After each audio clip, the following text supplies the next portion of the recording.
Finally guys আজকে স্বপ্ন পূরণে আরো এক ধাপ এগিয়ে গেলাম। এইভাবে না, ব্যাপারটা তোমাদেরকে শুরু থেকে বলছি। দেখো, আজকে হচ্ছে নতুন ঘরের ছাদ ঢালার দিন। গতকাল রডের কাজ শেষ হয়েছে আর আজকে করা ছিল ছাদে ওয়্যারিং এর কাজগুলো। আর ঠিক একটু পরে শুরু হবে ঢালাইয়ের কাজ। নিচে মেশিনও চলে এসেছে ঢালাই করার। দেখো, এতদিনের প্ল্যান, ক্যালকুলেশন, ওয়েটিং এখন সবই রিয়ালিটিতে।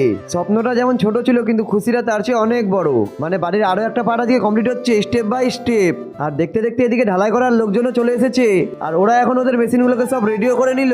আর কিছুক্ষণ পরে শুরু হয়ে গেল ঢালাই করার কাজ, যেটা বেশ জোর কদমেই চলতেছিল। আর এটা দেখার পরে আমাকে এখন বেরোতে হচ্ছে রায়গঞ্জ যাওয়ার জন্য।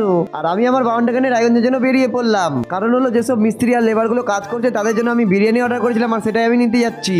তারপরে ফোর লাইনে এসে ওভারব্রিজ ক্রস করে ফাইনালি আমি চলে আসলাম রায়গঞ্জ হাজি বিরিয়ানিতে।